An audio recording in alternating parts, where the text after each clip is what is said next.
Welcome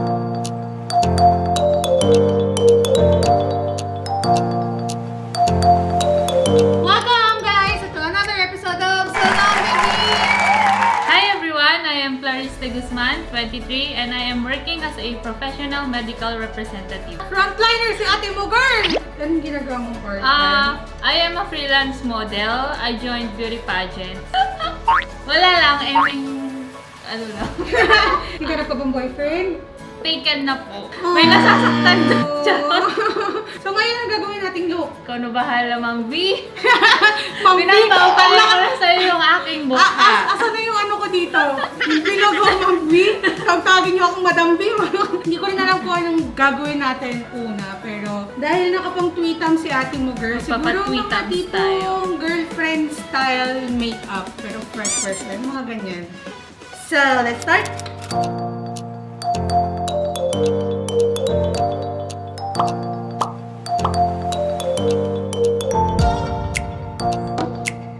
So, saan ka nag-runway mo? Ay, photoshoot usually. Kapag may mga ano lang po, may mga friends ako nag-i-start mag-photography. Mga ex-deal. Opo.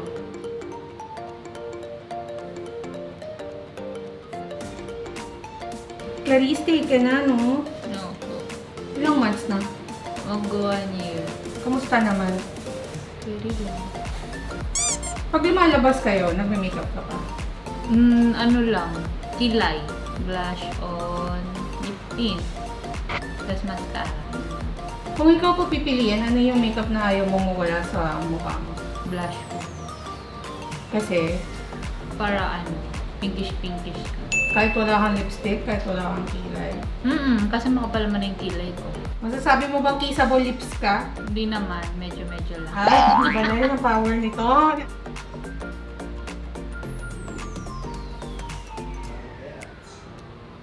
Kilay o lipstick? Kilay. Kilay? Kilay is life. Kilay is life. Siyempre pahatan pag wala kang kilay, mukhang alien.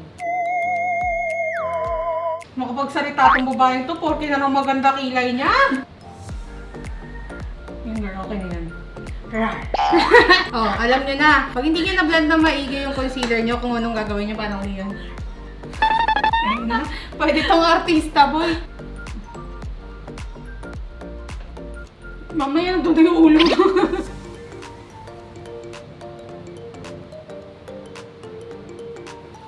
Yung brows yun.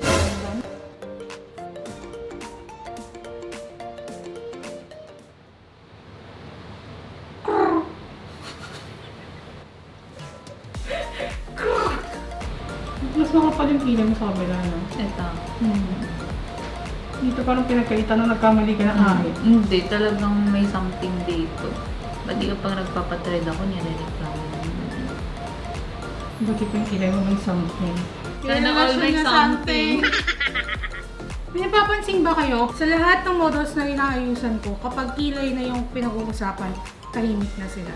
Don't talk to me. Ganon ng peg. Bakit? Because kilay is life.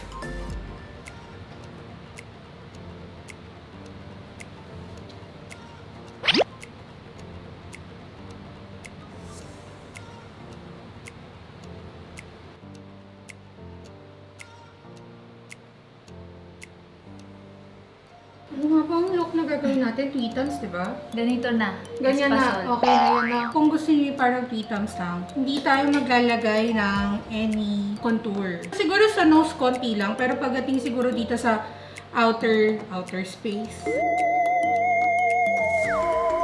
Sa outer parts ng face niya, hindi na natin lalagyan para mas natural yung maging look nung gagawin natin.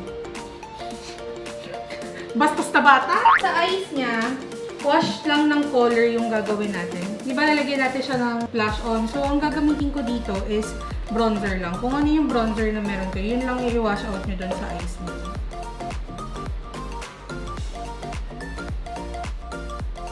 So, ganyan lang yung color na ina-achieve natin para natural.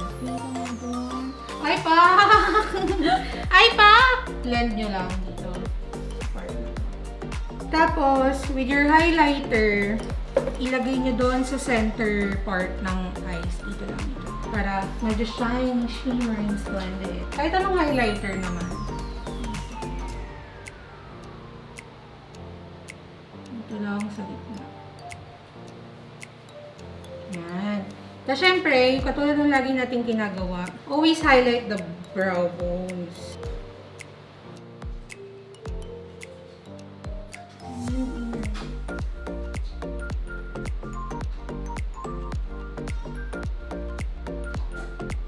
Para siyang flat pa, di ba? Pero with your blush, sa complexion ni Clarice, ang gagamitin ko is peach and pink. Hindi talaga ako gumagamit ng isang color lang ng blush. Lagi ko siyang pinaghahalo para merong gradient effect yung blush. Pili ako ng matingkad kasi para hindi maputla tinili. Itong orange na to, dahil nga matingkad siya, kukunin niyo na something peachy.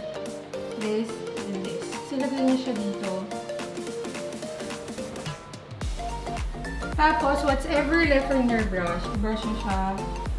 Dahil nga ang arte natin ngayon ay girlfriend peg, dapat medyo blush-blush si ate mo, girl, pag nakita si jowa. Yung blush na nilagay natin dito sa kanya, sa ditong part na to, ito na yung magsisilbi natin parang contour. Makikita nyo, meron siyang division from here sa jawline, sa cheeks, tsaka sa upper cheeks niya. Pati dun sa kanya. After nyan, gumamit na ako ng blush na medyo shimmery. Pero, oh, shucks! May buhay pa yan. Dahil nga, gusto ko glowing si Clarice.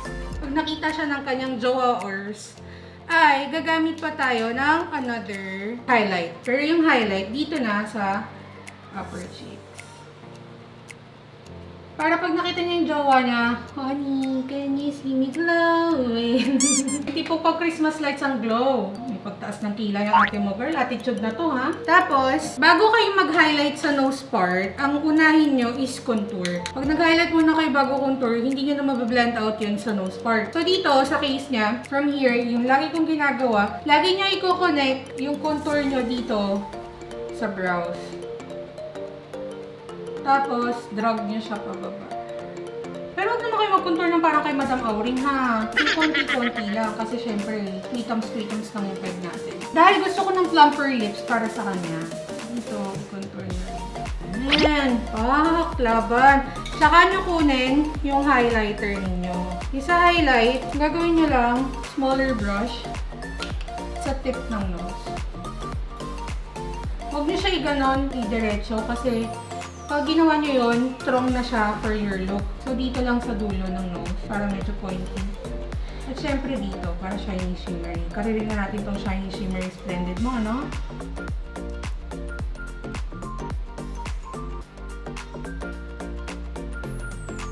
Then, pag nakita nyo na okay na ba yan? Gina?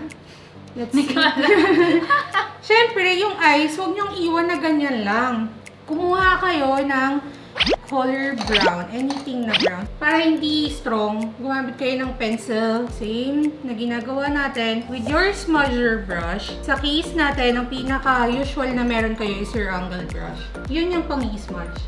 As close to your lash line as possible. Para lang ma-define yung eyes. Ganyan lang. Dapat yung gagamitin yung color, hindi siya black, hindi rin siya brown. Kasi, this is the black na liner. Ito. But, with Clarice, ang ginamit ko is this color. This is black, and this is yung ginamit ko kay Clarice. And with your angled brush, smudge it.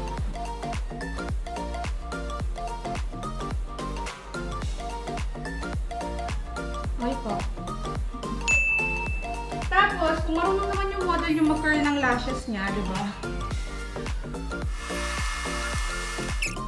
No, may nangyari ba? Tek na. Kulang pa.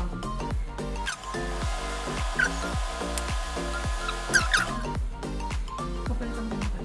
Ubos na.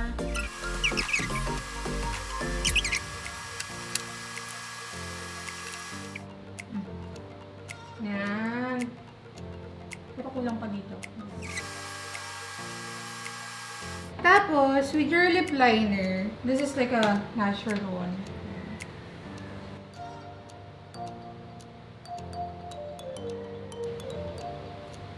Tapos after nyo i-outline yung lips, mag-gradient lips tayo. So you get anything na color red. Make sure do not use matte muna pag mag-go kayo sa ganitong look. Kasi the tendency ng matte is medyo ginagawa niyang strong yung facial expression nyo or yung facial structure nyo. Kaya pag gumamit kayo ng creamy or satin, mas nagiging parang innocent yung dating kasi mas glowing. So with your red lipstick, sa loob nyo lang siya ilalagay.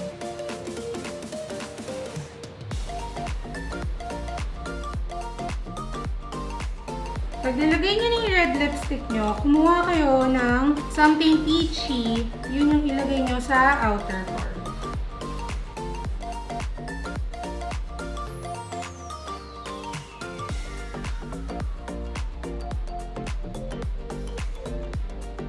And then, with your lip gloss, lagyan nyo lang siya sa outer part. Kailangan outer part lang ha. Huwag nyo lagyan lahat.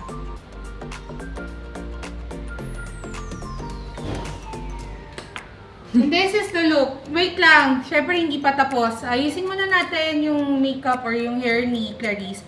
Then, we'll be back.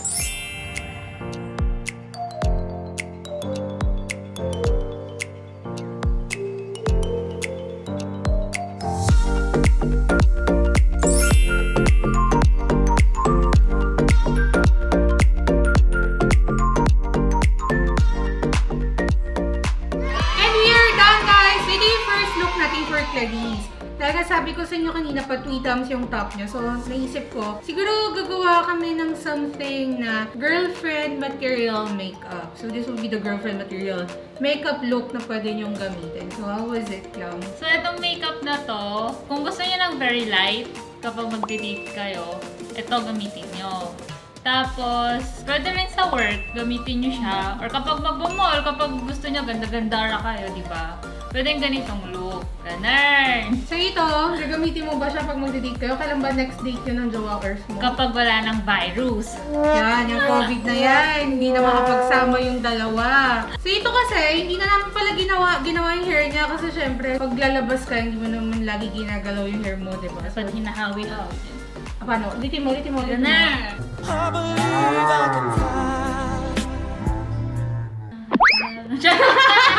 So, alam nyo na, may masamang pag-akit sa jowa. Yan. Siyempre, dahil ito yung base ninyo, this is your base makeup. In the next episode, I'm gonna show you how you can upgrade this look to a nighttime look, being a girlfriend material pa din. So, until next time, guys, thank you Klang for being here. Thank you. Mamaya ulit, kala mo na uuwi na siya. Until next time, guys, it's Salon de V!